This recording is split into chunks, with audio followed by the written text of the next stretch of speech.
Hello everyone. Before we start, make sure to like and subscribe to the channel, and leave a comment with where you're from and what time you're watching. That way, YouTube will keep showing you stories just like this one. Now, let's begin. Turning 27 felt like some kind of checkpoint I was not ready for, and my co-workers at the dental office where I worked as a hygienist threw me a small party in the break room that March of 2024. I had been single for almost 2 years at that point, not really looking but not opposed to meeting someone either. My life in Raleigh, North Carolina revolved around work, my 2 cats, and the occasional weekend trip to visit my mom a couple hours away. I lived in a ground floor apartment in a quiet complex near a strip mall, the kind of place where neighbors nodded politely but rarely spoke. One of the other hygienists, a woman named Faye who had become something like a best friend over the years, convinced me to download a dating app during our lunch break.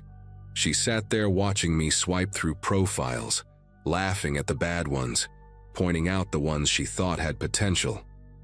That afternoon I matched with a guy named Trevor Ashby, and Faye practically cheered when she saw his photos. He had kind eyes, a decent smile, and his bio mentioned he loved cooking and rescue dogs. We went on 4 dates over the next 3 weeks, and he was pleasant enough. Coffee near a bookstore, a walk through a park downtown, dinner at an Italian place he picked, and one night at his apartment where he cooked me pasta and we talked for hours. Trevor worked as some kind of database administrator, lived alone in a rented house about 20 minutes from my complex, and seemed genuinely interested in everything I had to say. He remembered that I preferred iced coffee even when it was cold outside, that my older cat was named Benson, that I had a complicated relationship with my father. But something about him made me uneasy in a way I could not quite name. He texted constantly, sometimes sending 4 or 5 messages before I could respond to the first one. He asked detailed questions about my schedule, my routine, where I shopped for groceries. After that 4th date, I knew I needed to end things before they went any further. I sent him a text on a Sunday afternoon, thanking him for the time we spent together but explaining I did not feel a romantic connection. His reply came almost instantly, just a single word: okay. No argument, no pushback, nothing. I thought I had handled it well. I thought he understood. The first sign that something was wrong came about 2 weeks later. I was grabbing lunch at a sandwich shop I went to almost every Friday, a little place in a plaza near my office, when I spotted Trevor sitting at a corner table. He was just staring at me, not eating, not looking at his phone, just watching.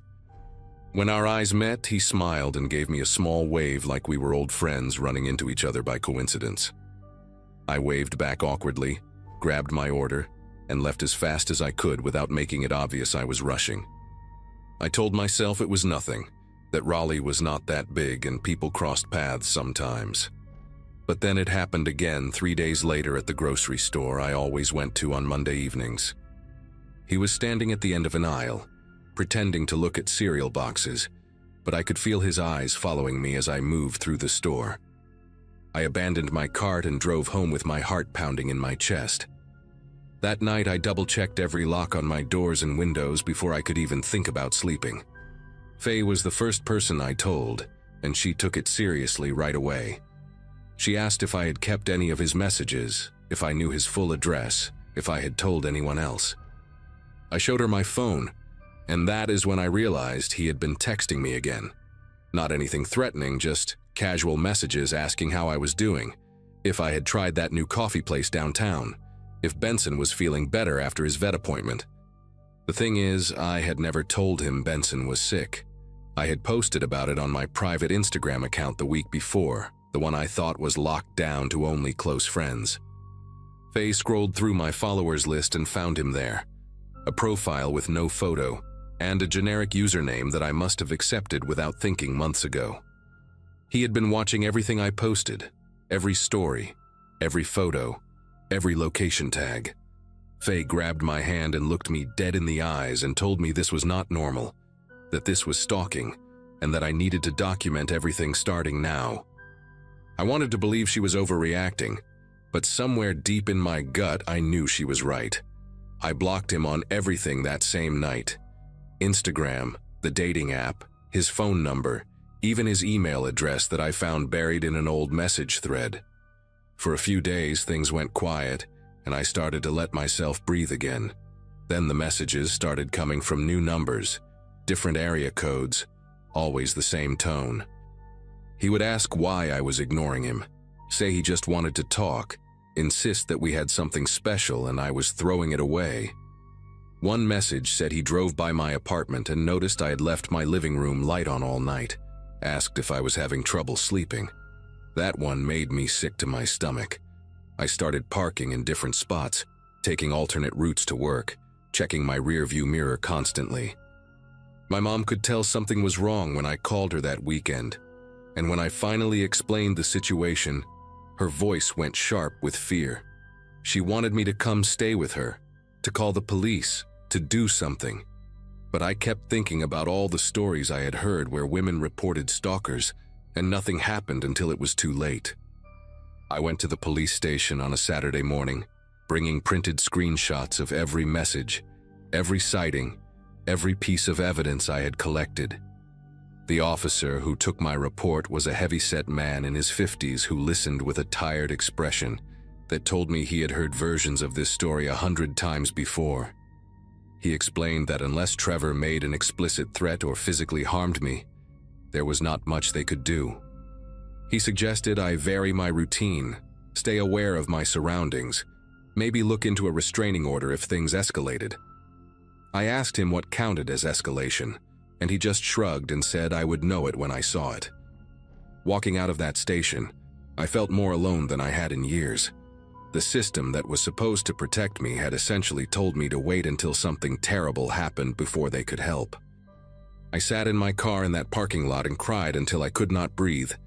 Then I wiped my face and drove to Faye's house because I could not stand the thought of being alone in my apartment. Faye lived in a small ranch-style house in a neighborhood about 15 minutes from the dental office. She had bought the place 2 years earlier, after her divorce, and it had become a second home to me during all those late nights when we would drink wine and complain about difficult patients. That Saturday afternoon, she met me at the door before I even knocked, pulling me into a hug that lasted longer than usual. I told her everything about the police visit, about the officer's shrug, about feeling like I was screaming into a void. She made me tea and sat across from me at her kitchen table, and together we came up with a plan. I would stay with her for a while, just until things calmed down. I would keep documenting everything. We would look into hiring a lawyer, maybe pursue a civil restraining order since the criminal route seemed useless. For the first time in weeks, I felt like I had some control over my own life again. Faye's house felt safe, tucked away on a quiet street lined with old oak trees, the kind of place where nothing bad ever seemed to happen. I went back to my apartment that Sunday to pack a bag and grab some things for the cats. The plan was to bring Benson and my younger cat Noodle to stay at Faye's until I figured out my next move. When I pulled into my parking spot, I noticed a folded piece of paper tucked under my windshield wiper. My chest tightened as I reached for it, already knowing who it was from. The handwriting was neat, almost careful, and the message was short. It said he knew I was scared, but that I did not need to be, that he would never hurt me, that we were meant to be together and eventually I would see that. He signed it with a small heart next to his name. I looked around the parking lot, scanning every car, every shadow, every window in the building surrounding mine. He could have been anywhere. He could have been watching me read his words at that very moment. I grabbed the note with shaking fingers, shoved it in my pocket, and practically ran to my apartment. I packed everything in under 20 minutes, stuffed both cats into their carriers despite their protests, and drove to Faye's house without stopping once. 3 days passed at Faye's place without incident, and I started to wonder if maybe the distance had finally made him lose interest. I kept going to work, kept documenting every unknown number that called, kept my head on a swivel whenever I walked to my car. Faye had installed a doorbell camera the year before, and we checked the footage religiously every evening, but it only ever showed delivery drivers and the occasional stray cat wandering through her yard. On the fourth night, a Wednesday, Faye had to work a late shift covering for another hygienist who called in sick. She told me to lock up tight, keep my phone charged, and call her if anything seemed strange. I made myself dinner, watched some mindless reality show on her couch, and tried to convince myself that this whole nightmare was finally winding down. Around 9 that evening, I took Benson and Noodle into the guest bedroom and settled in for an early night. The house was quiet except for the hum of the refrigerator and the occasional creak of the old wooden floors. I remember thinking how peaceful it felt, how grateful I was to have a friend like Faye, who would open her home to me without hesitation. I woke up sometime after 11 to the sound of knocking. Not loud or aggressive, just 3 slow, deliberate knocks on the front door. I sat up in bed, heart hammering, and grabbed my phone from the nightstand. There were no missed calls, no messages from Faye saying she was coming home early. I pulled up the doorbell camera app with trembling fingers and felt my entire body go cold when I saw who was standing on the porch. Trevor was looking directly into the camera, his face illuminated by the porch light, wearing that same calm smile he had given me at the sandwich shop weeks ago. He knocked again, 3 more slow taps, then leaned close to the camera and said my name. He said he knew I was inside, that he had followed me from my apartment days ago, that he just wanted to talk. His voice was soft, almost gentle, like he was coaxing a frightened animal out of hiding. I watched him through the screen as he tilted his head and asked why I was making this so difficult, why I could not just give us a real chance. I texted Faye with fingers that could barely hit the right keys, telling her he was here, begging her to call the police. For a few minutes, nothing happened. Trevor stood on the porch, occasionally glancing around the yard, checking his phone, acting like he had all the time in the world.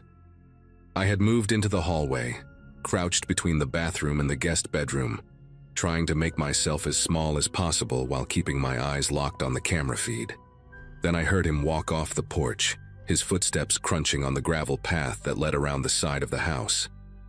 I switched to the backyard camera and watched him approach the sliding glass door that opened into Faye's kitchen. He tested the handle, found it locked, and stood there for a moment with his hands pressed flat against the glass. The way he stared into the dark house made my skin prickle with a fear I had never felt before in my life.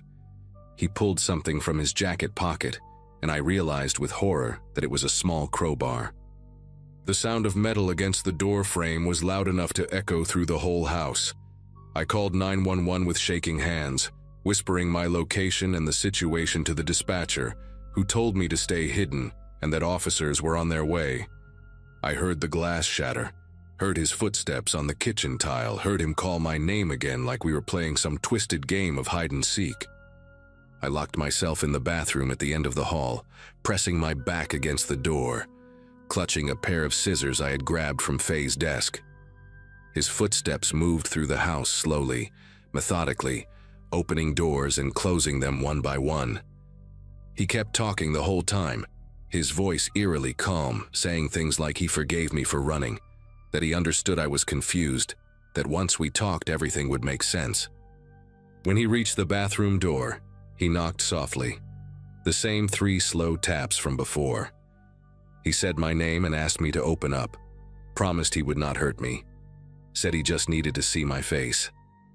I told him through the door that the police were coming, that he needed to leave now if he knew what was good for him.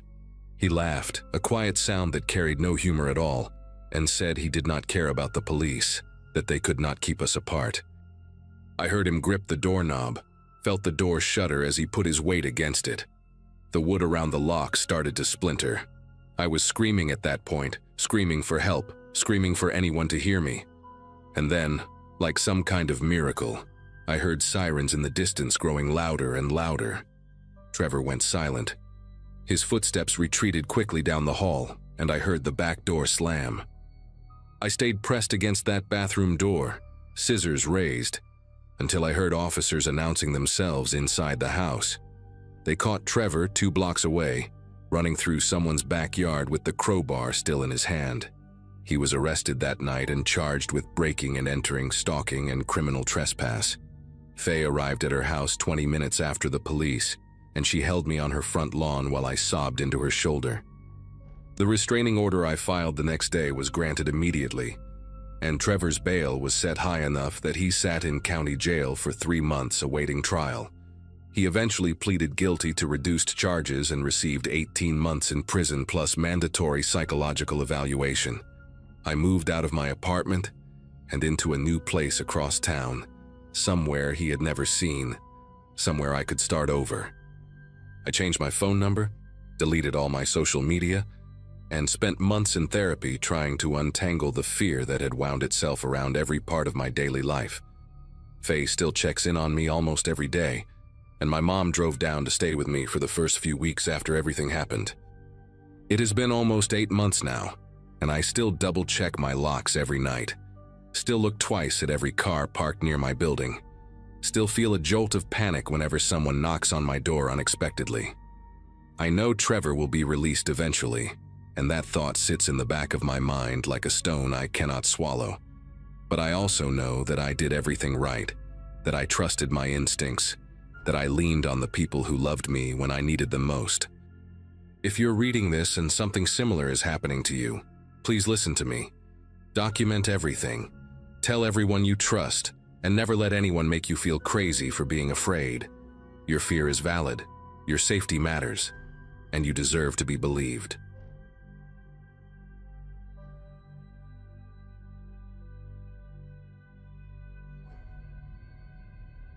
Heather and I had been sharing an apartment in Tucson for almost 3 years when it happened.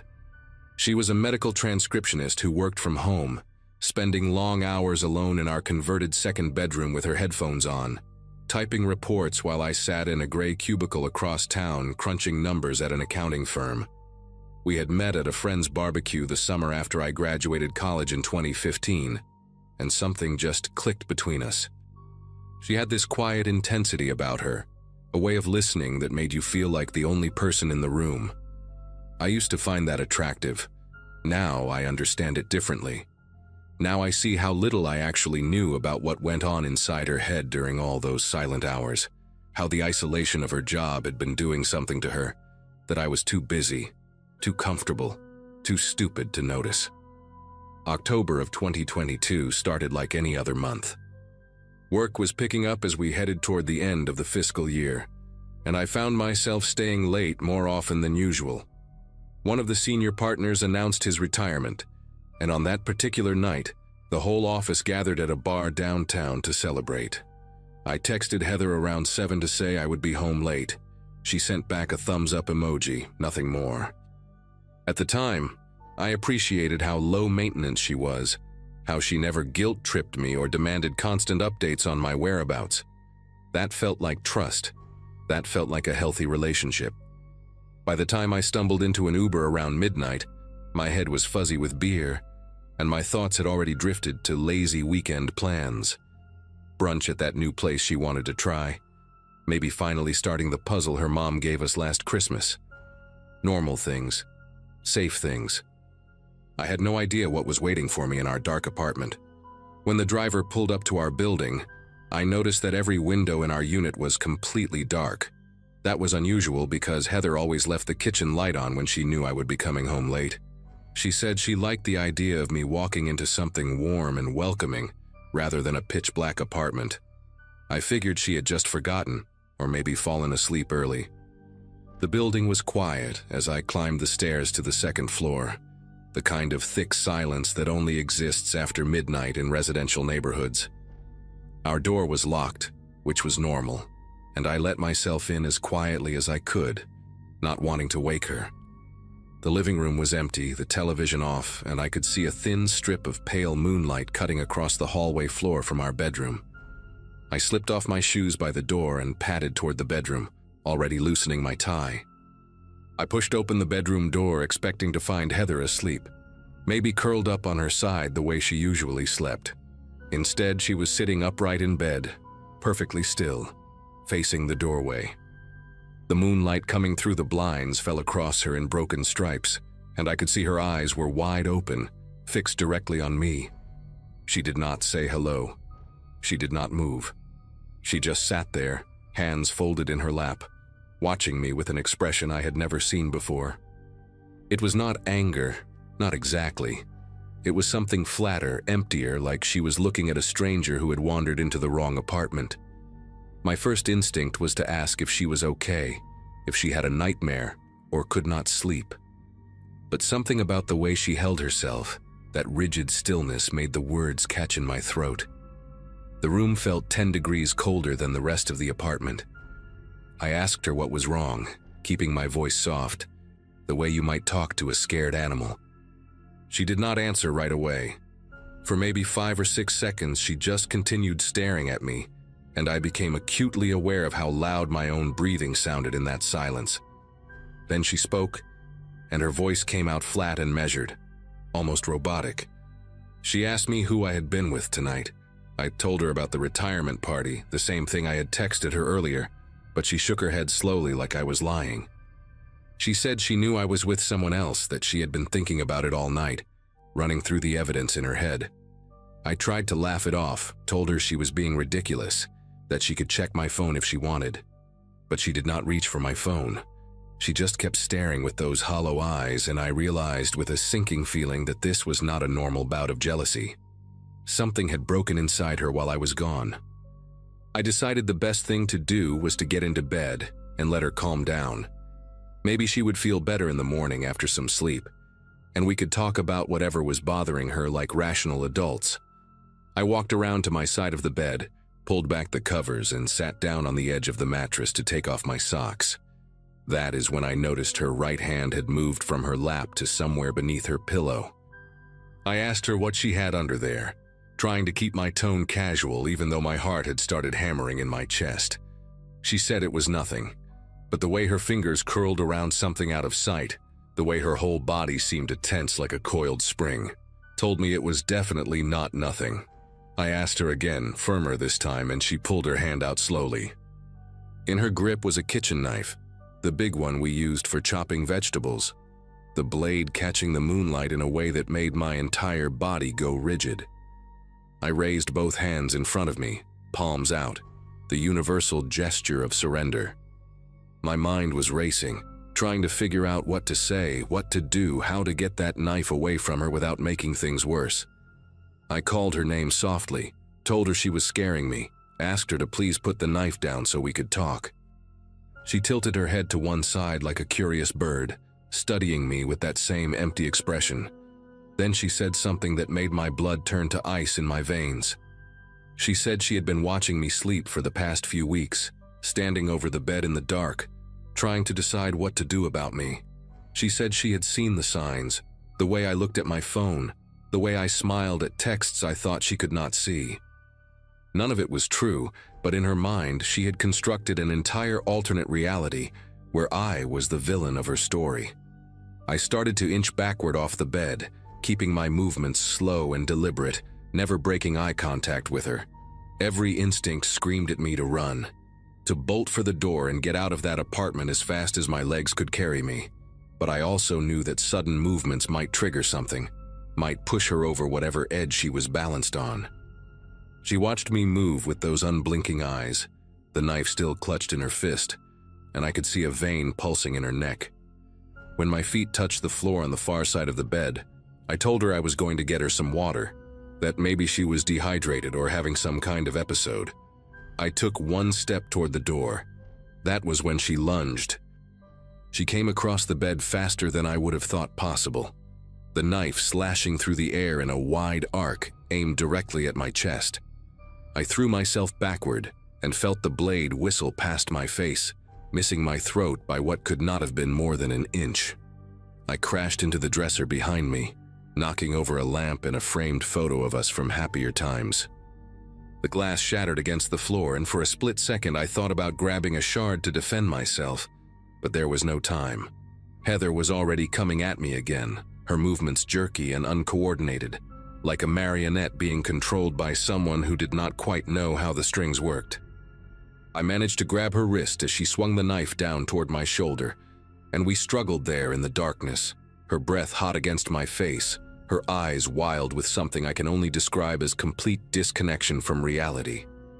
She was stronger than I expected, fueled by whatever storm was raging inside her head, and I could feel my grip slipping as she twisted and thrashed. I screamed her name over and over, begging her to stop, to come back to me, but it was like talking to a wall. The woman I loved was gone, replaced by something I did not recognize. I finally managed to twist her arm at an angle that forced her to drop the knife. It clattered to the floor somewhere in the darkness, and I kicked it away as hard as I could, hearing it skid across the hardwood and disappear under the bed. But even without the weapon, she did not stop. She clawed at my face, my arms, my chest, her fingernails raking deep grooves into my skin. I had no choice but to wrap my arms around her and pin her against me, holding her as tight as I could, while she screamed and thrashed and called me names I had never heard her use before. She accused me of poisoning her, of putting cameras in the walls, of working with her co-workers to ruin her life. None of it made sense. All of it terrified me. I held her like that for what felt like hours but was probably only 10 or 15 minutes, until finally, her body went limp, and she started to sob against my chest like a child waking from a nightmare. I called 911 with one hand while keeping my other arm wrapped around her. The dispatcher asked me a series of questions I could barely process, my voice shaking as I tried to explain that my girlfriend had just tried to kill me, but that I thought she was having some kind of mental breakdown. They sent police and paramedics, and I sat there on the bedroom floor with Heather crying in my arms, blood trickling down my face from where her nails had torn my skin, waiting for help to arrive. She kept mumbling apologies between sobs, saying she did not know what happened, that she had been so scared, that she thought I was going to hurt her first. I wanted to be angry. Part of me was angry, furious even, at how close I had come to dying in my own bedroom at the hands of someone I trusted completely. But mostly, I just felt hollow, like someone had scooped out everything inside me and left only a shell sitting there on that cold floor. The paramedics took Heather to the hospital for a psychiatric evaluation, and I spent the next several hours at the police station giving my statement. The officers were surprisingly kind, one of them a woman named Tara, who brought me coffee and told me her brother had gone through something similar with his wife years ago. When I finally got back to the apartment the next morning, the sun was already up, and everything looked so painfully normal in the daylight. The broken lamp, the scattered glass, the scratch marks on my arms, those were the only evidence that anything had happened at all. I found the knife under the bed where I had kicked it, and I just stared at it for a long time, trying to reconcile that ordinary kitchen utensil with the weapon that had nearly ended my life. I also found something else that day, something that made everything click into place in the worst possible way. In the back of her closet, hidden inside an old shoebox, were dozens of handwritten notes filled with paranoid ramblings about me, about her co-workers, about neighbors she believed were spying on her. Some of them dated back over 6 months. Heather was diagnosed with a severe psychotic disorder that had apparently been developing for much longer than either of us realized. The doctors told me that her isolation, working alone from home day after day with minimal human contact, had likely accelerated whatever was already brewing in her brain chemistry. She had been hiding her symptoms, masking them behind that quiet intensity I once found so attractive, convincing herself that her paranoid thoughts were valid concerns rather than warning signs of something deeply wrong. I visited her once at the psychiatric facility, where they transferred her after the initial evaluation.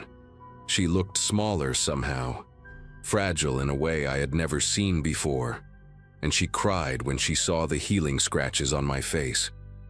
She told me she remembered everything but that it had felt like watching herself from outside her own body, powerless to stop what was happening. I believed her.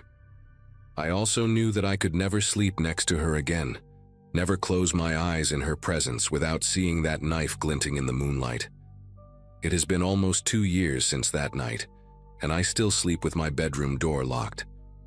I moved to a different city, started over at a new firm, and eventually began seeing a therapist who specializes in trauma from domestic violence. That label felt strange at first, domestic violence, because I had always pictured something different when I heard those words. But my therapist helped me understand that what happened to me counts, that the scars on my arms and the ones inside my head are real and valid regardless of the circumstances that caused them. Heather is still receiving treatment, and her mother sends me updates occasionally that I am never quite sure how to respond to. Sometimes I think about the version of our life that existed before that October night, the weekend brunches, and unfinished puzzles and lazy Sunday mornings. And it feels like remembering a movie I watched a long time ago, rather than something I actually lived. The hardest part is not the fear, though that still surfaces sometimes when I wake up in the dark and have to remind myself where I am. The hardest part is knowing that the danger was there all along, sleeping right beside me, and I never saw it until the blade was already swinging toward my throat.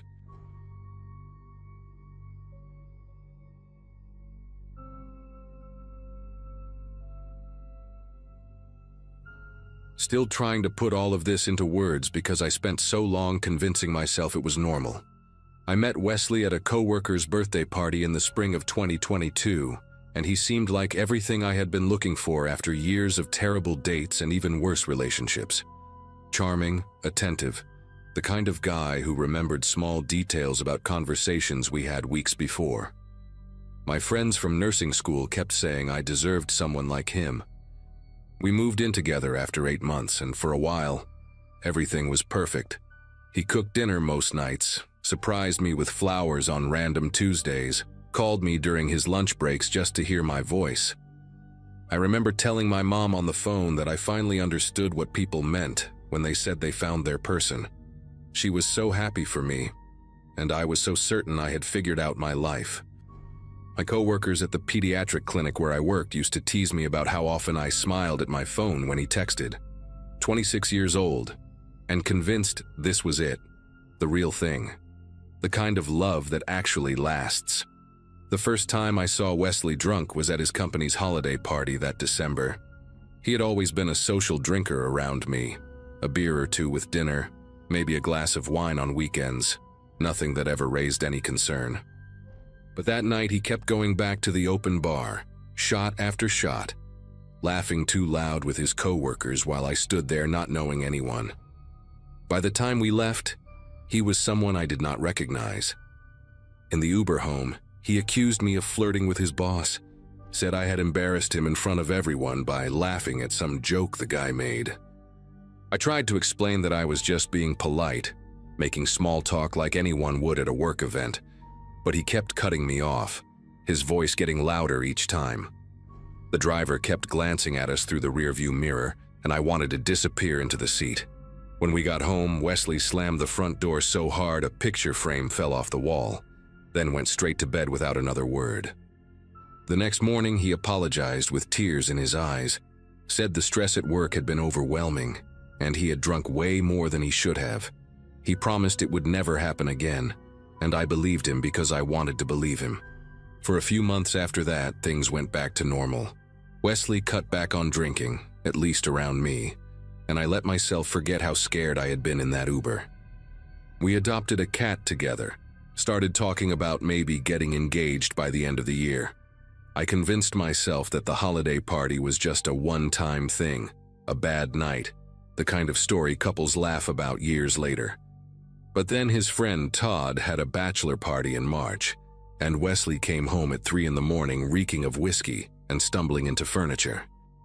I was half asleep when I heard the front door open, and before I could even sit up, he was standing in the bedroom doorway asking why I had not answered his texts.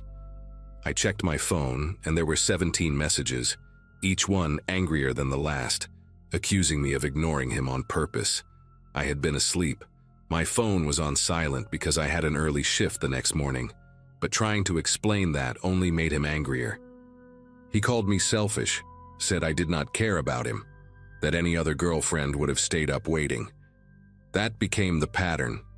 Sober Wesley was sweet and considerate, the man I had fallen in love with. But when he drank, something shifted behind his eyes, and I never knew which version of him was coming home. Some nights he would just get quiet and pass out on the couch, and I would cover him with a blanket and feel relieved. Other nights he would pick fights over nothing, over dishes I had left in the sink, or a text from a male coworker he had seen on my phone. The accusations always came back to the same thing: that I was cheating, that I was looking at other men, that I did not love him enough. I started being careful about everything. I stopped mentioning male coworkers by name. I made sure the apartment was spotless before he got home on weekends when I knew he had been out with friends. I kept my phone face down on the table so he would not see notifications and get suspicious. I did not realize it then, but I was slowly shrinking my entire life to avoid setting him off. The isolation happened so gradually, I barely noticed it. First, it was my friend Kira, who Wesley said was a bad influence because she was single and liked going to bars. Then it was my coworker June, who he claimed looked at him weird at a work event I had brought him to. One by one, he found reasons why the people in my life were problems. He never told me I could not see them, not directly. He just made it so exhausting that it was easier to stop trying. If I went out with friends, I would come home to hours of silent treatment or interrogation about where I had really been. If I talked on the phone with my mom for too long, he would sulk and say I cared more about her than about him. By the summer of 2023, my world had narrowed down to work and Wesley. I told myself it was just a phase, that once things calmed down at his job, he would go back to being the man I had fallen for. I kept waiting for that version of him to come back permanently. Then I lost my job. Budget cuts at the clinic meant they had to let go of 3 nurses, and I was one of them because I had the least seniority. I remember sitting in my car in the parking lot after cleaning out my locker, crying and dreading having to tell Wesley. When I got home, he was surprisingly supportive at first. He said we would figure it out together, that I should take some time before jumping into another job, that he made enough to cover us both for a while. It felt like the old Wesley, the one who took care of me, and I let myself lean into that. But within a few weeks, the dynamic shifted in ways I had not expected. Suddenly every purchase I made was questioned. A coffee from the drive-thru, a new tube of mascara, groceries that he deemed too expensive. He started giving me a weekly allowance from our joint account, said it was just until I found something new, just to help us budget. I went from being an independent woman with my own income to asking permission to buy shampoo. And the worst part is that I felt guilty, like I owed him for supporting me, like I had no right to complain. The drinking got worse after that. Maybe it was the pressure of being the sole provider, or maybe he just stopped hiding it now that I was home all day with nowhere to go. He started keeping whiskey in the kitchen cabinet, bourbon on the nightstand. What used to be weekend drinking became every night drinking. I learned to gauge his mood by the sound of the bottle cap twisting open, by how many times I heard the clink of ice in his glass before dinner. 2 drinks meant he would be fine, maybe a little louder than usual, but manageable. 4 or more meant I needed to stay quiet, agree with everything, make myself small. I started cooking his favorite meals on nights when he seemed tense, thinking maybe if I just did everything right, he would not have a reason to get upset.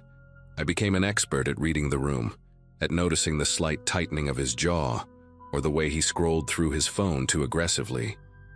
My whole existence revolved around preventing the next explosion. One night in October, he came home from a work happy hour already drunk. I could smell it on him the second he walked through the door, that sour mix of beer and something stronger. I was on the couch watching a cooking show, and he sat down next to me without saying anything. After a few minutes, he asked who I had been texting. I told him no one, because I had not touched my phone in hours. He grabbed it off the coffee table and started going through my messages, my photos, my email. I just sat there, too tired to argue, too scared to protest. When he did not find anything, he threw the phone back at me and said I must have deleted whatever I was hiding. Then he went to the kitchen and poured himself another drink.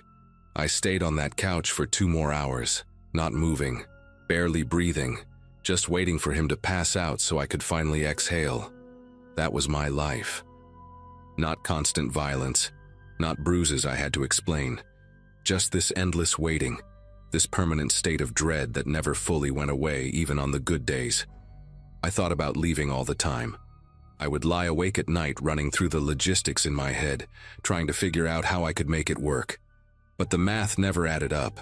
I had no savings because Wesley controlled our finances. I had no job because I had been too anxious to interview properly, too exhausted from walking on eggshells to put together a decent resume. My name was not on the lease. My car was in his name because he had co-signed when my credit was not good enough. The few friends I had left lived in other states, and my mom was in a one-bedroom apartment with no space for me. Every path out led to a dead end, and Wesley knew it. He never said it out loud, but I could see it in the way he looked at me sometimes, this quiet confidence that I was not going anywhere. He would apologize after the bad nights, buy me flowers, promise to cut back on drinking, and I would stay because what else was I supposed to do? Sleep in my car, show up at my mother's door like a failure, start over with nothing at 27 years old. The night everything changed was a Saturday in November. Wesley had been drinking since noon because his college football team was playing some big rivalry game. By the time the game ended, he had finished most of a bottle of bourbon and was louder than I had ever seen him. I made the mistake of asking if he wanted me to order some food, thinking maybe getting something in his stomach would help. He snapped at me, said I was always nagging, always trying to control him. I apologized and went to the bedroom to get away from it, but he followed me. He stood in the doorway blocking my exit, going on about how I thought I was better than him, how I looked down on him for drinking, how I was probably planning to leave him the second I got a job. I kept saying I was not. I was not. I just wanted to order dinner, but he kept getting closer, backing me toward the wall, his voice getting louder until he was screaming inches from my face. I could feel the heat of his breath, could see the veins in his neck. He punched the wall right next to my head, and I felt the impact vibrate through my whole body. Something broke inside me in that moment. Not in a dramatic way, not like in the movies where the victim suddenly fights back. It was quieter than that. I just looked at the hole in the drywall, at the plastered dust on his knuckles, and I knew with absolute certainty that next time it would be my face. Maybe not the next fight, maybe not even the one after that, but eventually. I could see the trajectory so clearly, like watching a car slide on ice toward a guardrail. He stormed out of the room after that, grabbed his keys, and left. I heard his truck peel out of the driveway, and I stood there staring at that hole in the wall for what felt like an hour. Then I called my mom. I had not really talked to her in months, had kept our conversation short and surface level because I did not want her to know how bad things had gotten. But that night I told her everything, and she listened without interrupting, and when I was done, she just said, "Come home." She would figure out the space. She would help me find a job. Just come home. I left the next morning while Wesley was still passed out. I took one suitcase, my cat, and my phone charger. I left behind 2 years of clothes, furniture we had picked out together, a life I had thought was going to be forever. I gripped the steering wheel so tight my knuckles went white, and I kept checking the rearview mirror expecting to see his truck behind me. The drive to my mom's place took 4 hours, and I cried for most of it, not because I was sad, but because I was terrified and relieved and angry at myself for staying so long. It has been almost a year now. I have a new job at a hospital 2 towns over from my mom. I am saving money, slowly rebuilding the friendships I let wither, learning how to exist without constantly scanning for danger. Wesley tried to contact me for a few months after I left. Texts that cycled between apologetic and threatening, voicemails where he sobbed and begged and then called me names in the same breath. I changed my number eventually, blocked him on everything. Some days I still flinch when I hear ice clinking in a glass, still tense up when someone raises their voice unexpectedly. I do not know if that ever fully goes away. But I got out. That is the part I need people to understand. It took me way too long, and I lost so much of myself in the process, but I got out. And if anyone reading this sees their own life in these words, please know that the logistics that seem impossible, the obstacles that feel insurmountable, they can be figured out. There are people who will help you. You just have to reach out, even when every part of you is convinced that you cannot.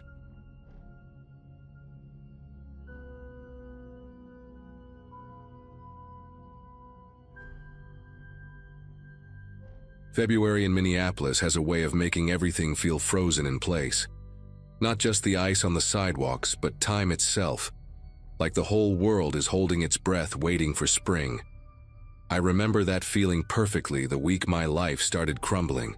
Walking home from the clinic where I worked as a physical therapist, my boots crunching through gray slush while my phone buzzed with messages I was too exhausted to check. My graduating class from the University of Minnesota had their 10-year reunion coming up that May, which gives you an idea of where I was in life. Finally established in my career, proud of the small house I had scraped together enough savings to buy in a quiet neighborhood near Powderhorn Park, cautiously optimistic for the first time in years. I had been with Julian for almost 3 years by then. Met him at a friend's barbecue, fell hard and fast, moved in together after 8 months. He was charming in that effortless way that made everyone gravitate toward him at parties. He remembered birthdays, asked about your sick aunt, brought wine to dinner gatherings. My friends loved him. My mom called him the one. I believed it too, right up until the moment I found the messages on his phone from not one, not two, but 4 different women. When I confronted him, he cried. When I told him to leave, he begged. When I changed the locks, he went silent. That silence should have been a relief. Instead, it was the calm before something I never could have anticipated. The first sign came 3 days after I asked him to move out. My coworker Janine, someone I had known for 6 years and considered one of my closest friends, stopped responding to my texts. At first I figured she was busy. Her daughter had just started kindergarten. Her husband was traveling for work. But when I saw her in the break room that Friday, she looked at me with this expression I had never seen before. It was cold, almost pitying, like I was someone she had just heard terrible things about. She made small talk for maybe 30 seconds before excusing herself, and I stood there holding my coffee mug, completely confused. That weekend, my friend Troy from college texted me something strange. "Hey, Julian reached out. I didn't know things got that bad between you two. Hope you're getting the help you need." I read that message probably 15 times trying to decode it. What help? What had Julian told him? I called Troy immediately, but he let it go to voicemail. When he finally called back 2 days later, his voice had that careful, measured tone people use when they think they are talking to someone unstable. Troy told me that Julian had called him crying, saying he was worried about me, saying that I had been struggling with some issues, and that the breakup had pushed me over the edge. According to Julian, I had been having paranoid episodes, accusing him of things he never did, making up affairs that existed only in my imagination. He told Troy that he still loved me and wanted me to get better, that he was only reaching out because he cared about my well-being. Troy asked me gently, carefully, like he was talking to a child holding a knife, if I had considered seeing a therapist. I sat there on my couch with the phone pressed to my ear, my whole body going numb as I realized what was happening. Julian was not just moving on. He was rewriting our entire relationship, and he was using everyone I cared about to do it. I tried to explain the truth, the messages I found, the women, the lies, but I could hear the doubt in Troy's silence. Julian had gotten to him first, and now everything I said just sounded like the ravings of a woman who could not accept reality. Over the next 2 weeks, the pattern repeated itself with sickening precision. My cousin Elise, who I had been close with since childhood, called to say she was there for me, in a way that made it clear she thought I was falling apart. My neighbor Wanda, an older woman who had always waved at me from her garden, started avoiding eye contact when I walked past. My supervisor at the clinic, a no-nonsense woman named Francine who I had always respected, pulled me into her office to ask if everything was okay at home, because someone had reached out with concerns. I asked who. She said she was not at liberty to say, but her eyes told me everything I needed to know. Julian was methodical. He was patient. He picked the people who mattered most to me, the ones whose opinions I valued, whose support I relied on, and he poisoned each of them one by one. And the worst part was that he did it while wearing the mask of a concerned ex-boyfriend who just wanted me to be okay. He made himself look like the victim by pretending to be worried about the real victim. He was so good at it that sometimes, in my darkest moments, I wondered if maybe he was right. Maybe I was the crazy one. Maybe I had imagined everything. I started keeping a folder on my phone with screenshots of everything. The original messages I found on his phone before he could delete them, the texts from friends asking if I was okay, timestamps and dates for every strange interaction. I needed proof, not just for other people but for myself, because the constant gaslighting was starting to make me question my own memories. That folder became my lifeline, a reminder that I was not losing my mind, that the things I remembered had actually happened. But Julian was escalating. 3 weeks after the breakup, I came home from work to find a bouquet of white lilies on my doorstep. My favorite flowers, the ones he used to buy me on our anniversary. There was no card, no note, nothing to indicate who had left them. When I texted him asking if they were from him, he replied with a single question mark, like he had no idea what I was talking about. The next morning, I found another bouquet in the exact same spot. This time I checked my doorbell camera, but the footage showed nothing. Just an empty porch one frame and flowers the next, as if they had materialized out of thin air. I went through the settings and realized someone had deleted the footage remotely. Julian still had the password from when we set up the system together, and I had never thought to change it. That realization sent me spiraling into a kind of fear I had never experienced before. If he could access my doorbell camera, what else could he see? I spent that entire Saturday changing every password I could think of: email, bank accounts, streaming services, the smart thermostat, even the Wi-Fi router. My fingers were trembling so badly that I kept making typos and having to start over. I called my phone provider and asked them to check if there were any unknown devices linked to my account. There were 2. One was an old tablet I'd forgotten about. The other was a phone I had never seen before, added to my account 3 months ago while Julian and I were still together. The representative's voice was calm and professional as she helped me remove it, but I could barely hear her over the sound of my own heartbeat pounding in my ears. He had been tracking me. For months, maybe longer, he had been watching where I went, reading my messages, listening to my calls. Every private conversation I thought I was having in confidence, with my mom, with my friends, with my therapist. He had access to all of it. That was how he knew exactly who to contact, exactly what to say, exactly which buttons to push to make people doubt me.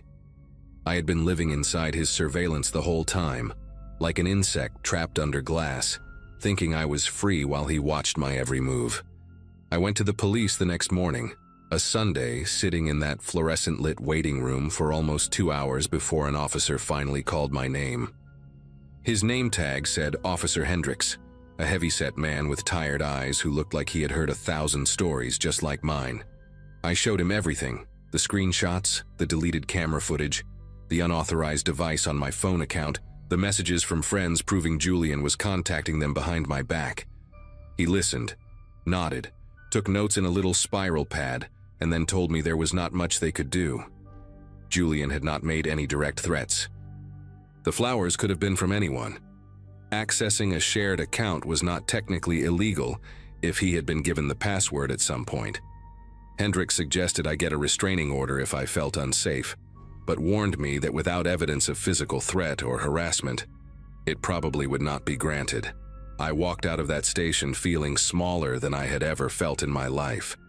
The system was not designed to protect people like me from people like Julian. It was designed to wait until something terrible happened, and then maybe, if I was lucky, do something about it afterward. The confrontation happened 4 days later, on a Wednesday evening that started out almost peaceful. I had just gotten home from work and was heating up leftover soup when my doorbell rang. I checked the camera. I had changed all the passwords, installed new software, done everything I could to lock Julian out, and saw him standing on my porch. He was wearing the blue sweater I had bought him for his birthday, the one he knew I loved, and he was holding a single white lily in his hand. My whole body went rigid. I did not answer the door. I watched him through the camera as he stood there for 1 minute, then 2, then 5, his expression shifting from patient to annoyed to something darker, something I had only glimpsed a few times during our relationship. He leaned close to the camera, close enough that I could see the pores on his nose, and said in a voice so calm it made my skin prickle, "I know you're watching, sweetheart. I know you're always watching. But you should know that I'm watching too. And I'm much better at this game than you are." Then he smiled, placed the lily gently on the doormat, and walked away into the darkness. I did not sleep that night. I sat on my couch with every light in the house turned on, a kitchen knife on the cushion beside me, watching the doorbell camera feed on my phone until my eyes burned. The next few days blurred together in a haze of exhaustion and paranoia. I started taking different routes to work, leaving at odd hours, parking in different spots every day.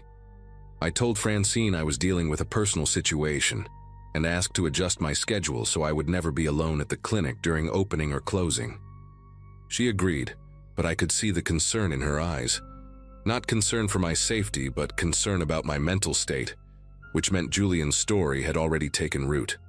I stopped answering calls from numbers I did not recognize. I stopped checking my mailbox for days at a time because I was afraid of what I might find there. My mother called me one evening, and the first thing she said was, "Honey, Julian came by the house today. He's really worried about you." I felt like the floor had dropped out from under me. He had driven 3 hours to my mother's house in St. Cloud, sat in her living room, drank her coffee, and told her God knows what about me.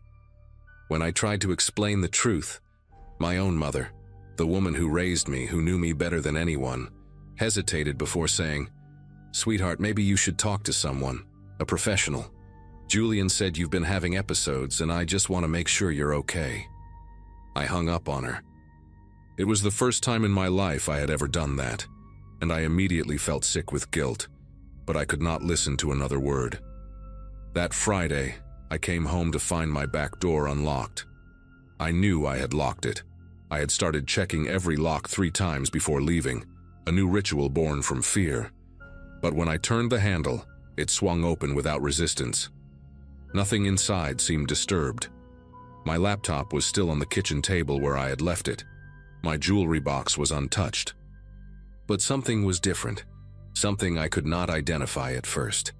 A wrongness in the air that made my lungs feel tight. Then I saw it. On my bedroom pillow, placed exactly in the center like a mint at a hotel, was a photograph. It was a picture of me sleeping, taken from inside my own bedroom, the angle suggesting the photographer had been standing right next to my bed. I was wearing the old college t-shirt I had slept in 2 nights ago. My mouth was slightly open. I looked peaceful, completely unaware that someone was standing over me in the dark, watching me close enough to touch me. On the back of the photo, written in Julian's handwriting, were 4 words. "You look so peaceful." I do not remember calling the police. I do not remember what I said to them. I only remember sitting on my front steps in the cold, shaking so hard my teeth were chattering, waiting for the sirens while the photograph sat on the ground beside me like a dead thing I could not bear to touch again. This time, they had to take me seriously. The officers who responded that night were different from Officer Hendricks. A woman named Sergeant Adler took one look at the photograph, the handwriting on the back, and the doorbell footage from the week before, and her jaw tightened in a way that told me she understood exactly what she was looking at. She asked me detailed questions about Julian, his full name, his address, his workplace, his vehicle, his habits. She took the photograph as evidence, dusted my back door for fingerprints, and had a locksmith come out that same night to change every lock in my house and install a deadbolt on my bedroom door. Before she left, she gave me her card and told me to call her directly if anything else happened, day or night. "Men like this," she said, standing on my porch with her hand resting on her belt, "they don't stop on their own. They stop when the consequences become real for them, or they don't stop at all. We're going to make sure the consequences become very real." The restraining order was filed the next morning, and this time it was granted. Julian was served at his workplace, in front of his colleagues, which I later learned was intentional on Sergeant Adler's part. She wanted to crack his perfect image, to let people see that the charming, concerned ex-boyfriend was actually under a court order to stay away from the woman he claimed to be worried about. For a while it worked. Julian kept his distance, at least physically. The flowers stopped appearing. My back door stayed locked. But the damage to my reputation had already been done, and I spent the following months trying to rebuild relationships that had been poisoned by his lies. Some people came around once they heard about the restraining order, once they realized that the situation was serious enough for the courts to get involved. Troy called to apologize, sounding genuinely shaken. My mother drove down from St. Cloud and sat with me for 3 days, crying and holding my hand and saying she was sorry she had not believed me. But others never came back. Janine transferred to a different clinic without ever speaking to me again. My cousin Elise sent me a long message saying she did not want to take sides and thought it was best if we took a break from our friendship. I learned something important during that time. You can tell people the truth, you can show them evidence, you can have the law on your side, and some of them will still choose to believe the version of reality that is easier for them to accept. Julian had planted seeds of doubt so deep that even proof could not dig them out. I still live in Minneapolis, still work at the same clinic, still walk the same streets I walked when I was with him. But I'm not the same person I was before. I check my locks obsessively. I keep pepper spray in my purse and a bat beside my bed. I look over my shoulder when I walk to my car at night. And sometimes when the light hits a stranger's face a certain way, my heart still pounds like it is trying to escape my chest. Julian moved out of state 8 months after the restraining order was filed. I know because Sergeant Adler calls me every few months to give me updates, a kindness I never expected from the system that had initially failed me. But even with him gone, even with an entire state between us, I cannot shake the feeling that he is still watching. That somewhere out there, he is waiting for the restraining order to expire, waiting for me to let my guard down, waiting for his next opportunity to remind me that he is much better at this game than I am. I hope I never find out if that feeling is right.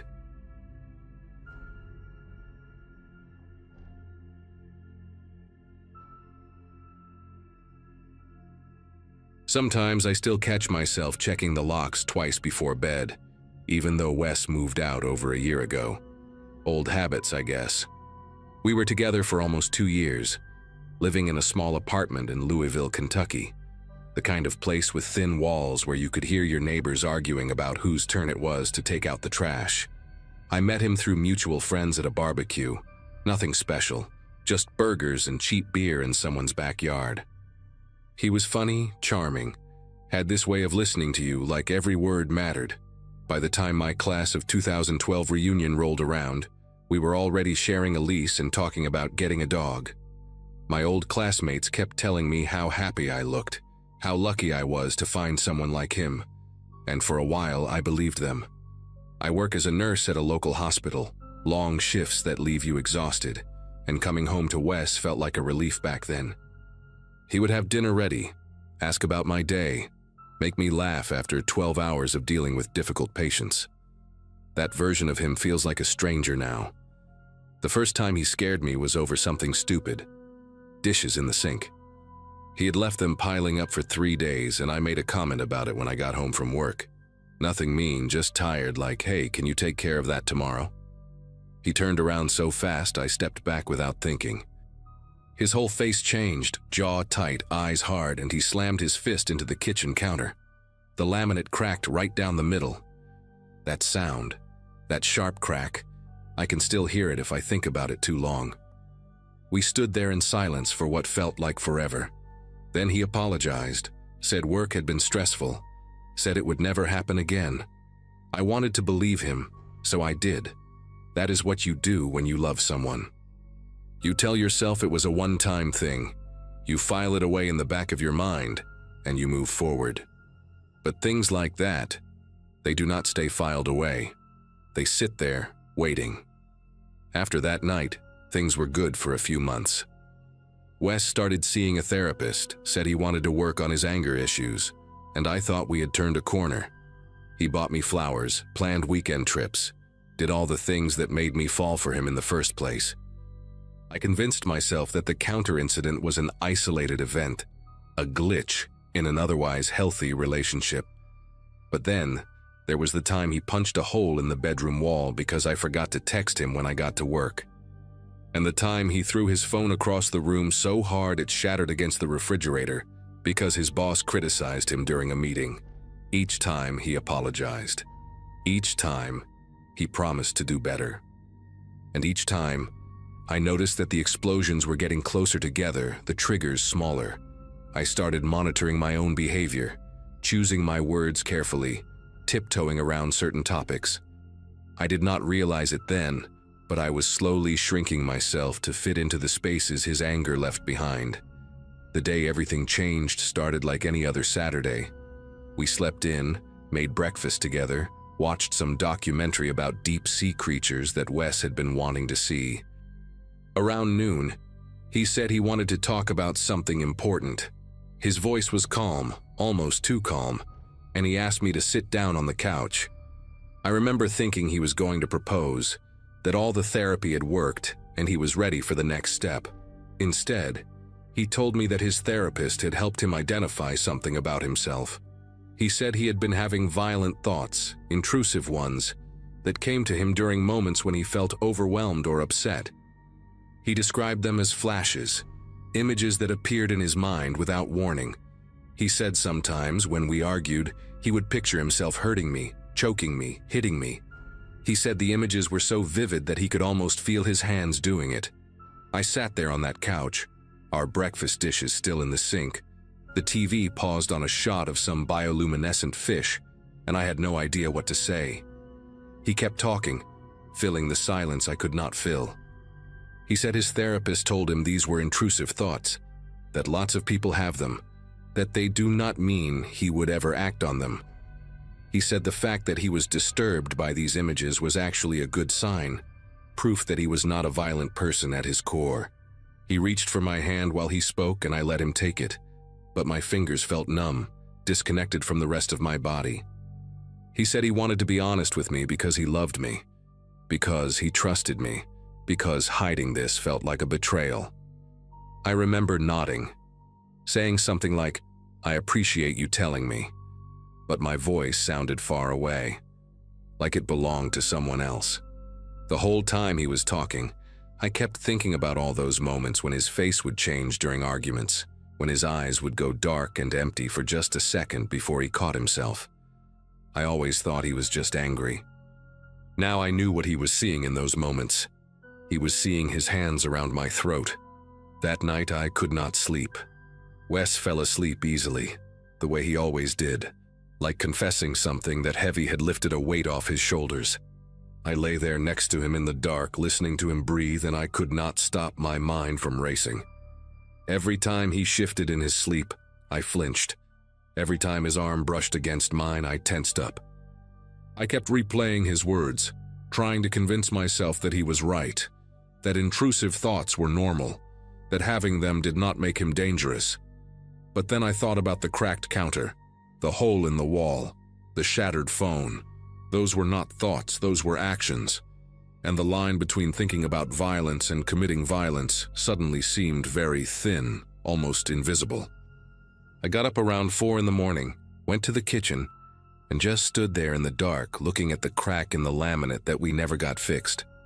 I traced it with my finger, feeling the rough edge where his fist had landed, and I wondered how many times he had pictured doing that to my face instead.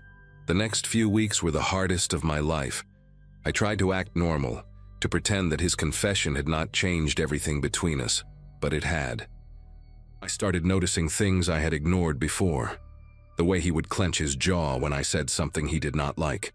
The way his hands would ball into fists during small disagreements, even when his voice stayed calm. The way he would stare at me sometimes, just stare, with this blank expression that I used to think meant he was lost in thought.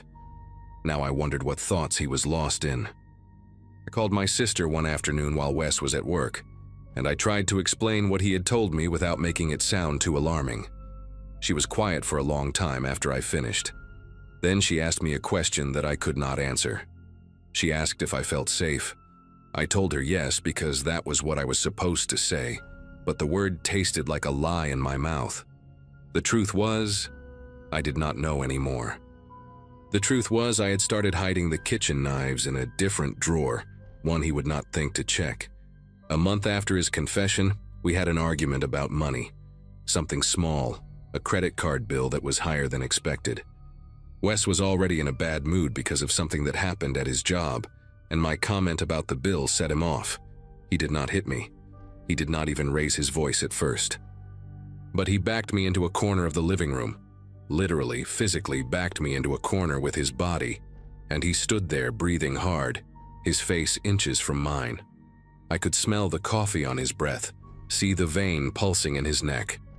He did not say anything for what felt like a full minute. He just stood there, blocking my path, his fists clenched at his sides. And in that moment I knew with absolute certainty that he was seeing one of those images. He was seeing himself hurting me.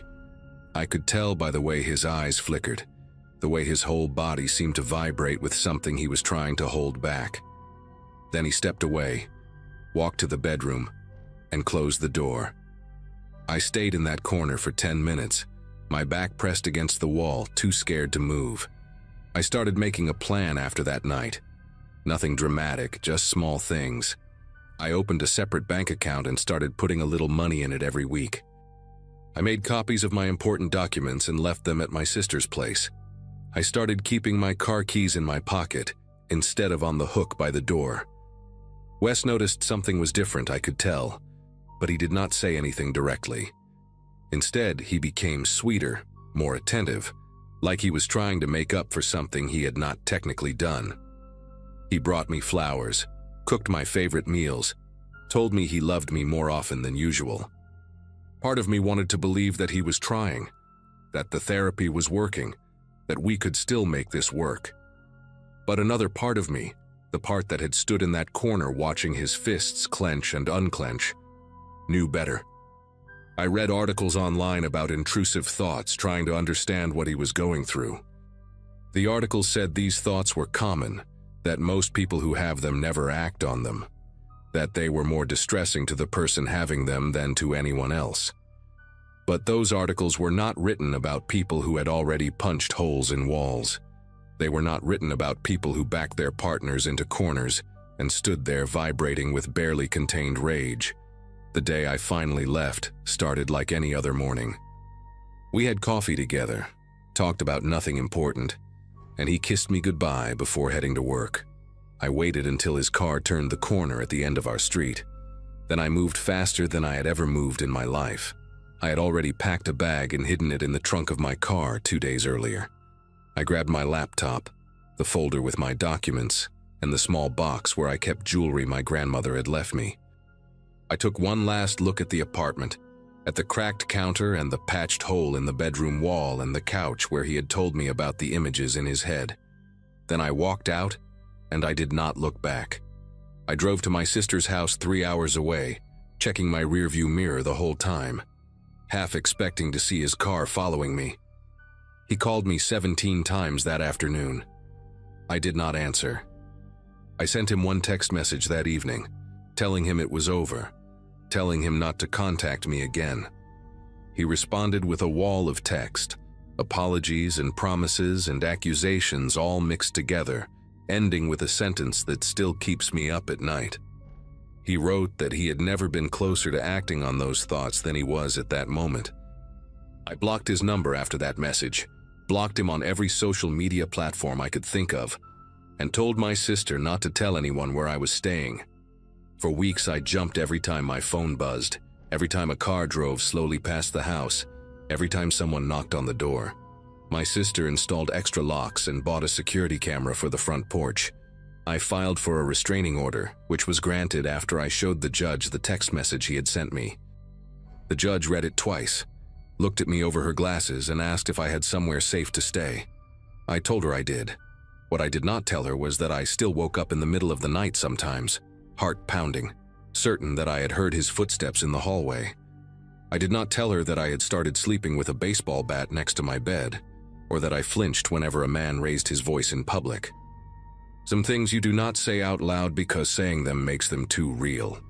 You just carry them with you, like stones in your pockets, and you hope that someday they will feel lighter. It has been 14 months since I left. Wes tried to contact me a few times through mutual friends, but they all told him to leave me alone. Last I heard, he moved to another state, somewhere out west, and started dating someone new. I think about her sometimes, this woman I have never met, and I wonder if he told her what he told me. I wonder if she notices the way his eyes go empty during arguments, if she has started hiding things without knowing why, if she lies awake at night wondering about the line between a thought and an action. I hope she is safe. I hope he really is just someone with intrusive thoughts who would never act on them. But I also know what I felt in that corner, pressed against the wall, watching him fight against something inside himself. I know what I read in that final text message, and I know that I got out just in time. Some people might say I overreacted, that I should have given him more of a chance, that leaving someone over thoughts they cannot control is cruel. But those people have never felt what I felt. They have never had to choose between empathy and survival. I chose survival, and I would make the same choice again.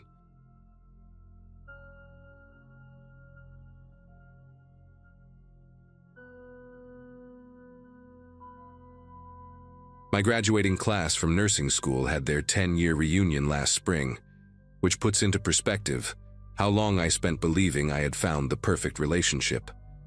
I had been working as a dental hygienist at a family practice in Albuquerque, New Mexico, for about 2 years when I matched with Vincent on a dating app.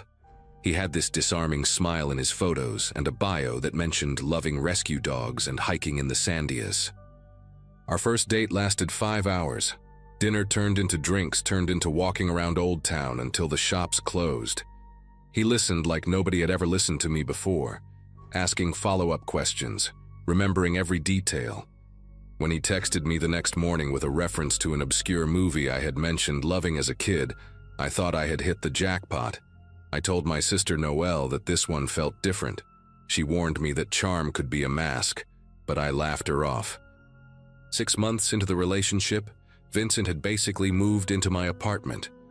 It happened gradually, a toothbrush here, a drawer there, until one day I realized most of his clothes were in my closet. I did not mind at first because everything still felt like a dream. He would have coffee ready when I woke up, knew my work schedule better than I did, and always seemed to anticipate what I needed before I asked. But then the small things started piling up in ways I could not ignore. He mentioned a conversation I had with my best friend Wendy over the phone, a private call I took in my car during lunch break. When I asked how he knew about it, he shrugged and said I must have told him. I knew I had not. That night, I lay awake for hours, staring at the ceiling fan spinning slowly above our bed, trying to convince myself that I was being paranoid. The incidents kept accumulating like drops of water filling a bucket. One Wednesday, I decided on a whim to stop by a bookstore after work, a place I had never been to, chosen completely at random because I passed it on my way home, and the window display caught my eye. I spent maybe 40 minutes browsing, bought a paperback novel, and drove home. When I walked through the door, Vincent looked up from his laptop and asked if I found anything good at the bookstore. I had not told him I was going. I had not texted anyone about it. The decision had been entirely spontaneous, made in the span of 3 seconds while sitting at a red light. I asked him how he knew, and he gave me this look, patient, almost amused, and said my car had been parked there for a while, so he assumed. I did not ask how he knew where my car was parked. Some part of me was already too afraid of the answer. A week later, I tested him without meaning to. My coworker Jill invited me to her daughter's birthday party on Saturday afternoon, and I mentioned it to Vincent over dinner, telling him it started at 3. The party actually started at 2. I wanted to see if he would slip up, if he somehow knew the real time from somewhere other than me. Saturday came, and around 1:30, Vincent casually mentioned that I should probably start getting ready since the party started in half an hour. My fork stopped halfway to my mouth. I had told him 3 o'clock. I specifically remembered saying 3. He saw my face and quickly added that he must have misheard, that he thought I said 2. But the way his eyes flickered, just for a fraction of a second, told me he knew exactly what he had done. That night, after he fell asleep, I went through my phone with trembling fingers, checking every app, every setting, looking for something I could not name but knew had to be there. I found it buried 3 screens deep in my location settings, an app I did not recognize, disguised with a generic icon that looked like a system utility. When I searched the name online, my chest tightened so hard I thought I might pass out. It was tracking software, the kind marketed to parents who want to monitor their teenagers, but used by people like Vincent for something far more sinister. It logged my GPS location every 30 seconds. It recorded my text messages, my calls, my browsing history. It could even activate my microphone remotely. The app had been installed 8 months ago, which meant it had been on my phone since our 2nd month of dating, back when he would borrow my phone to look something up or take a photo of us together. I sat on the bathroom floor at 3 in the morning, reading article after article about stalkerware, about intimate partner surveillance, about women whose lives had been dismantled by someone who claimed to love them. I deleted the app immediately, then realized that might have been a mistake. Vincent acted completely normal the next morning. He made breakfast, kissed my forehead, asked about my plans for the day. I watched his face for any sign that he knew I had found the app, any flicker of awareness that his window into my life had been closed. Nothing.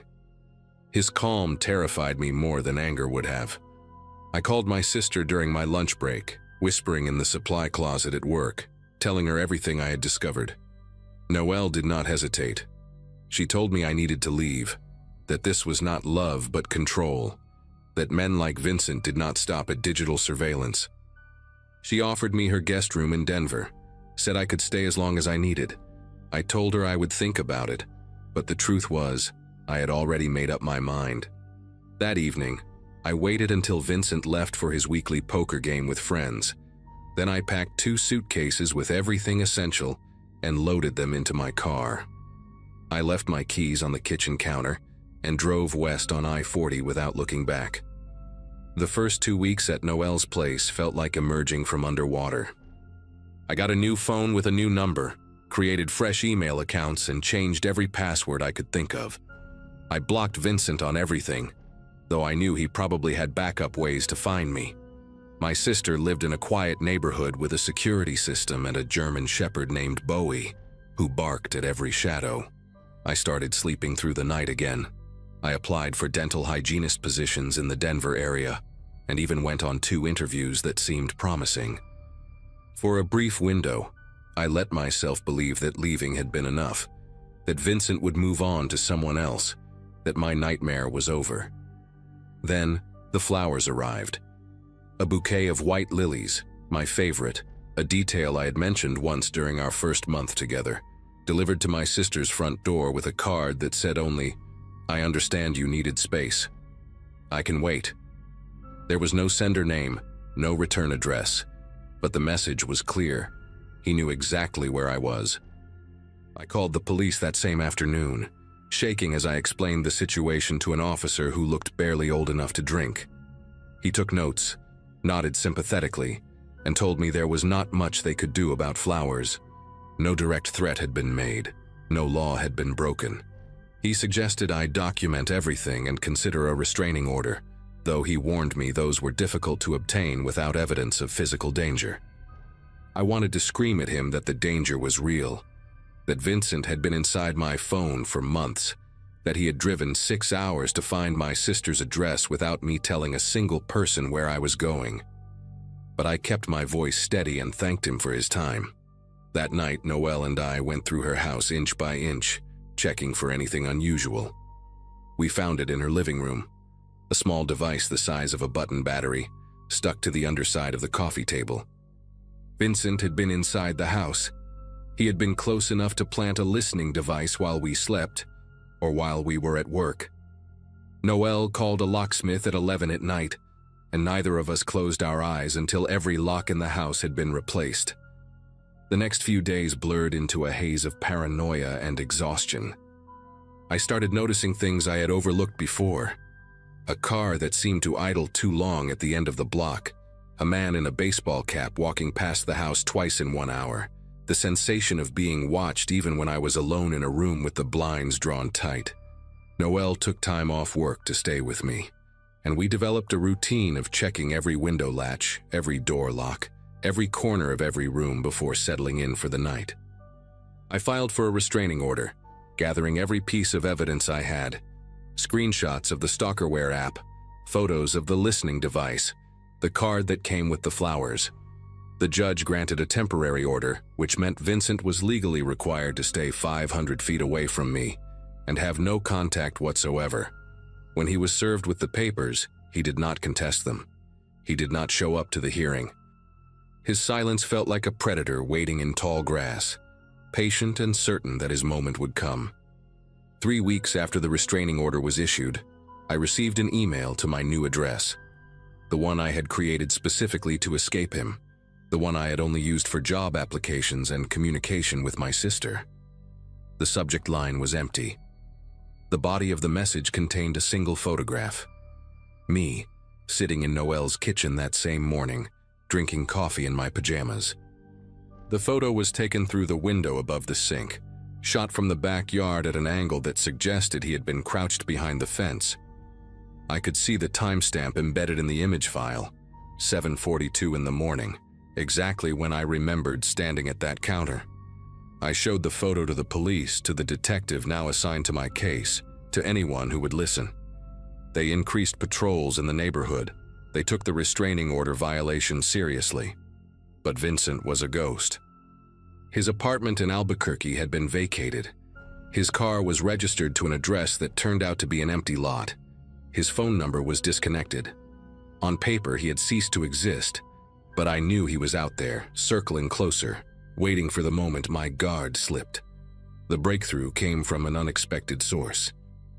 Noelle's neighbor, a retired electrician named Howard, mentioned that he had seen a cable company van parked on the street several times over the past month, always in the early morning, always gone by the time anyone was fully awake. He thought it was strange because nobody on the block had scheduled any service calls. I passed the information to the detective, a woman named Arlene Kendall, who had started treating my case like a personal mission. She pulled traffic camera footage from the area and traced the van to a rental company in Colorado Springs. The credit card used for the rental belonged to a man named David Merritt, a name I had never heard. But when Detective Kendall showed me his driver's license photo, the air left my lungs in a single painful rush. It was Vincent. Different hair, glasses I had never seen him wear, but unmistakably him. He had created an entirely new identity to continue watching me. The police issued a warrant that same day, and within 48 hours they found him in a motel room 12 miles from my sister's house, surrounded by printed photographs of me, detailed logs of my daily movements, and equipment I could not even identify. Vincent was arrested and charged with stalking, violation of a protective order, identity fraud, and illegal surveillance. The trial took place 8 months later, and I sat in that courtroom for 3 days, listening to prosecutors describe the scope of what he had done. The stalkerware on my phone had captured over 4,000 hours of audio. He had cloned my email accounts, my cloud storage, my social media. Everything I thought was private had been an open window for him to climb through. His defense attorney argued that he was mentally ill, that his obsession stemmed from a genuine belief that we were meant to be together. The jury did not buy it. They convicted him on all counts, and the judge sentenced him to 7 years in state prison. I moved to a different city after the trial, somewhere I will not name, somewhere I have tried to build a life that does not revolve around looking over my shoulder every second of every day. Some nights I still wake up at 3 in the morning, heart pounding, certain that I heard a noise outside my window. I check my phone for unfamiliar apps more often than I care to admit. The locks on my doors are the best money can buy, and I never park in the same spot twice. Vincent taught me that love can be a disguise, that attention can be a cage, and that some people will dismantle your entire sense of safety just to keep you close. I survived him, but I am not sure I will ever stop running.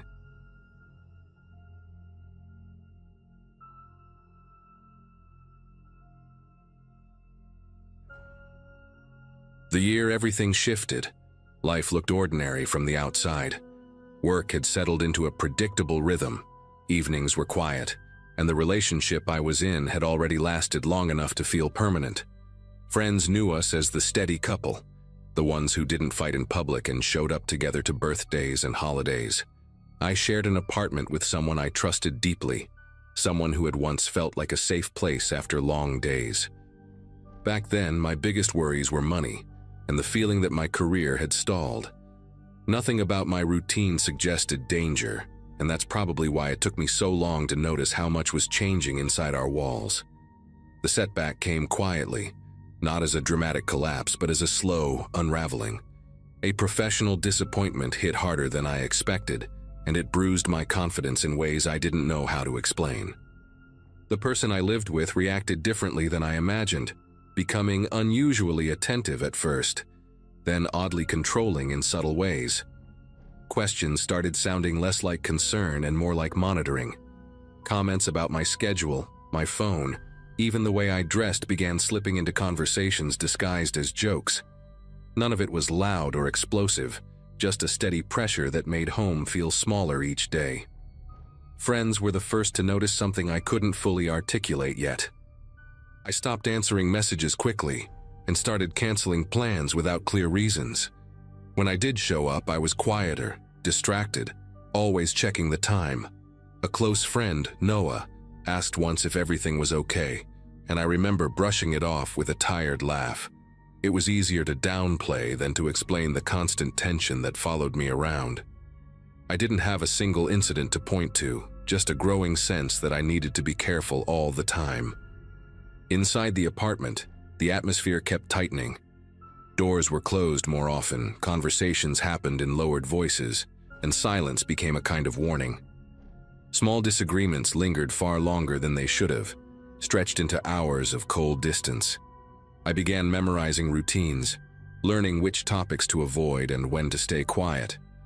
The relationship hadn't turned violent in any obvious way, which made it harder to name what was happening. Still, every day ended with the same thought. Whatever this had become, it wasn't what it used to be. What changed next didn't announce itself with shouting or slammed doors. It showed up in rules that were never spoken out loud. Certain friends suddenly became bad influences, according to casual comments dropped during dinner. If I stayed out later than expected, the mood at home shifted into something sharp and punishingly quiet. Personal things moved slightly from where I remembered leaving them, just enough to make me doubt myself. I began keeping track of tiny details without realizing why, like the position of keys or whether a light had been left on. Sleep came in fragments, and mornings felt heavier than they should have. Home no longer reset me. It drained me. The sense of being watched grew, even during moments that used to feel private. The fear didn't arrive all at once, which is what made it so confusing. It accumulated in my chest during ordinary moments like standing at the sink or scrolling through my phone. Certain questions started carrying consequences, and wrong answers led to long, suffocating evenings. I learned how to speak carefully, choosing words the way someone picks their steps on ice. Apologies became frequent, even when I wasn't sure what I was apologizing for.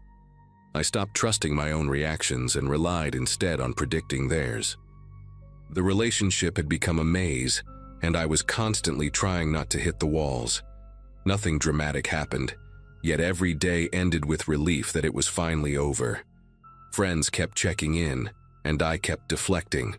One of them, Marlon, noticed bruises under my eyes from lack of sleep, and asked again if I felt safe. The word safe stuck with me longer than the conversation itself. I laughed it off, saying things were just stressful at home, that everyone goes through rough patches. What I didn't say was how my body reacted to the sound of the front door opening. I didn't mention how my phone battery dying made my pulse spike.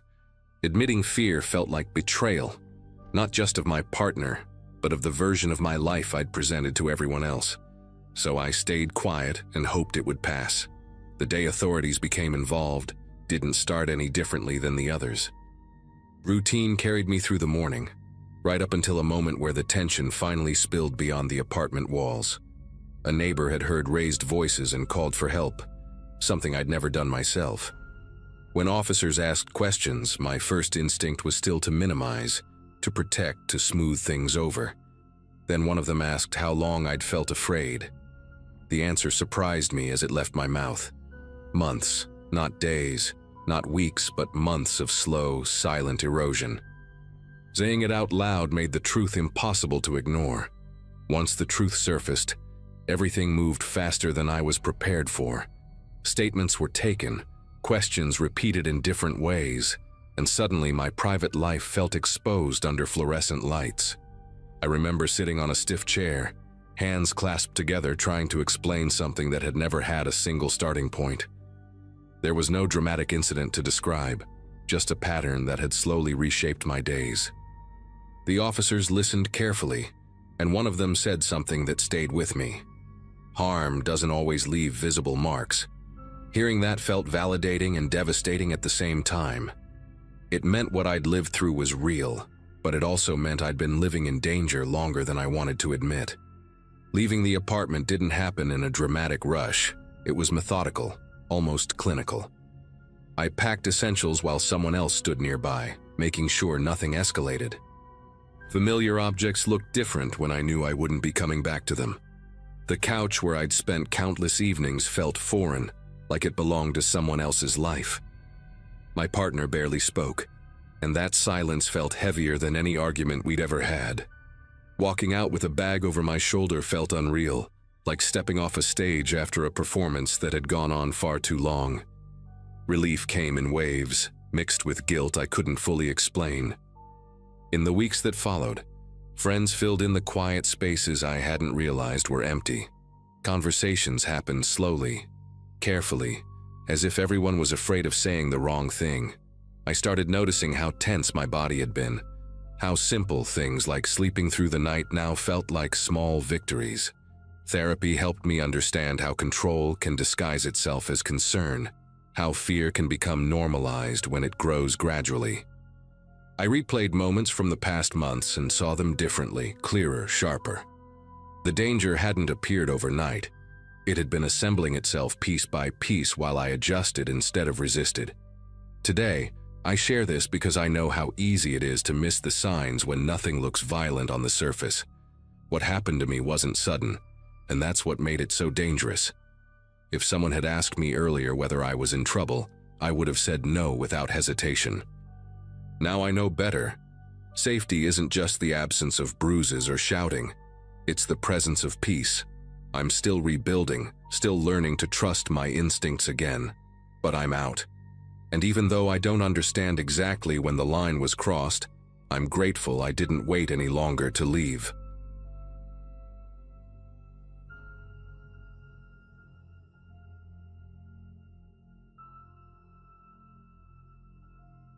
Living in a mid-sized apartment complex meant learning the rhythms of other people's lives whether you wanted to or not. At the time this happened, I was working irregular hours and sleeping lightly, always half aware of doors slamming or voices echoing through the courtyard. That night had the heavy quiet that usually settles after midnight, the kind where even small noises travel too far. I was scrolling on my phone on the couch, lights off, when raised voices cut straight through the walls. It wasn't playful arguing or drunk laughter, but sharp, brittle shouting that sounded rehearsed from long practice. I recognized the voices from the unit across the hall, a couple named Mason and Lily who had moved in months earlier. They were polite in passing, but the tension between them always lingered like a smell you couldn't place. Hearing them fight wasn't new, but the intensity that night felt different, more focused, like something had finally snapped. The argument spilled into the hallway, their door thrown open so hard it bounced against the frame. Mason's voice was loud enough that I could make out full sentences, accusations piling up without pause. Lily replied in shorter bursts, her tone clipped and controlled, which somehow made it worse. A few other doors cracked open an inch or two, just enough for eyes to peek through the dark. I stayed still, listening, telling myself not to get involved, the way everyone does in shared buildings. At one point, something heavy hit the wall inside their apartment, followed by a sharp thud on the floor. Then came a sudden stop, as if someone had flipped a switch. The door closed slowly this time, clicking into place with an oddly careful sound. After that, nothing. No footsteps, no voices, just the hum of the building settling back into itself. Sleep never really came after that. My mind kept replaying the last few seconds, especially how deliberate that door sounded when it shut. Morning light crept in through the blinds, and by then the whole thing already felt unreal, like a bad dream fading at the edges. When I stepped into the hallway to take out trash, Mason was there, leaning against the wall and staring at his phone. He looked exhausted but strangely calm, too calm for someone who'd been screaming hours earlier.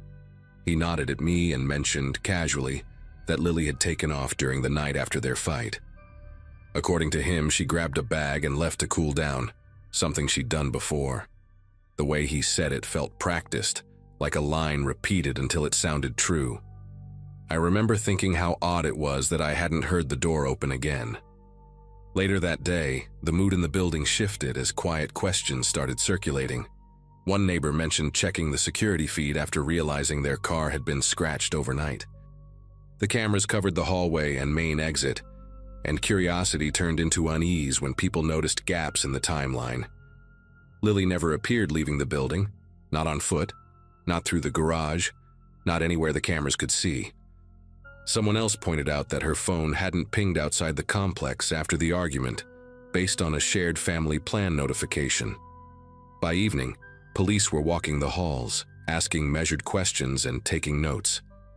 Standing in my doorway, watching them disappear into Mason's apartment, I felt a creeping certainty that the silence after that door closed wasn't empty at all.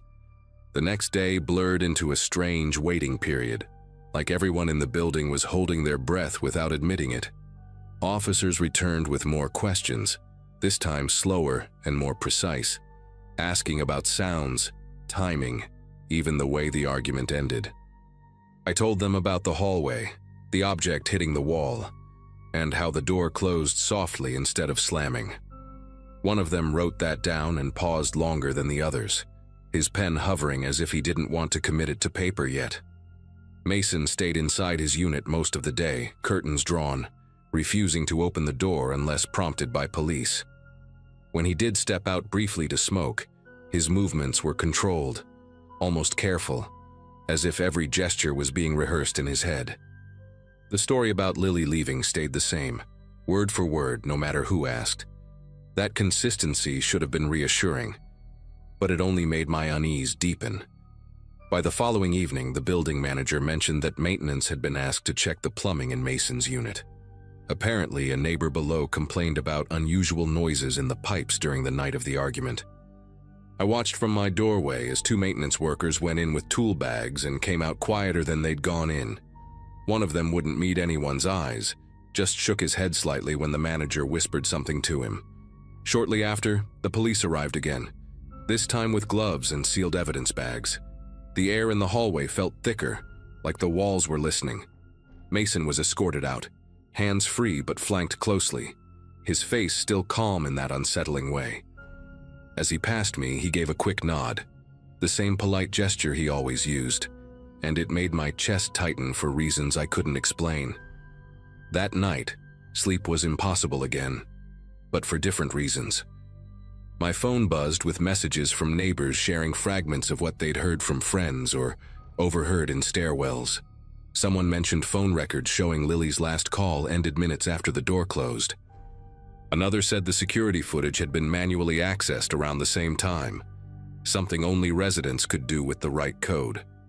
I lay in bed staring at the ceiling, replaying every sound from that night, wondering which ones I'd dismissed too quickly. The argument, the thud, the silence, all of it rearranged itself into something darker the more I thought about it. It struck me how normal the evening had felt before the shouting started, how easily a life could slip sideways without warning. Knowing I'd been just a wall away made the memory cling to me in an uncomfortable, personal way. The resolution came quietly, without the dramatic announcements people expect.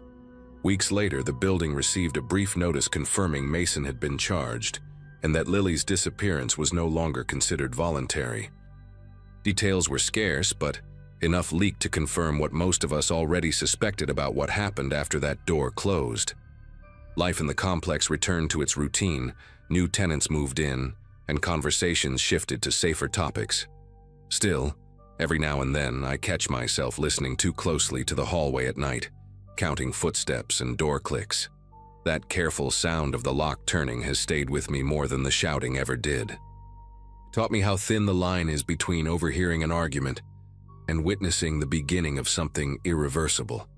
Even now, thinking back on that day, it's the small details that refuse to fade. The way the hallway light flickered slightly after the door shut, like it hesitated. The smell of someone's burned dinner drifting through the vents minutes later, absurdly normal.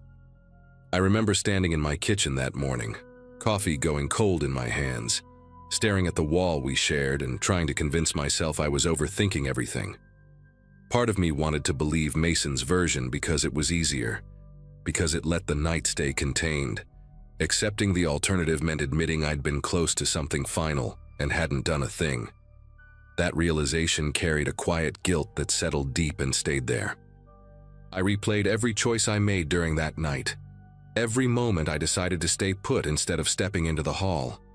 It wasn't bravery that stopped me, just routine, the unspoken rule that you don't involve yourself in other people's messes. Friends I talked to later said the same thing. They wouldn't have done anything either. Still, that didn't make it easier to live with. The knowledge that Lily's last moments likely happened feet away from me turned the apartment into something unfamiliar.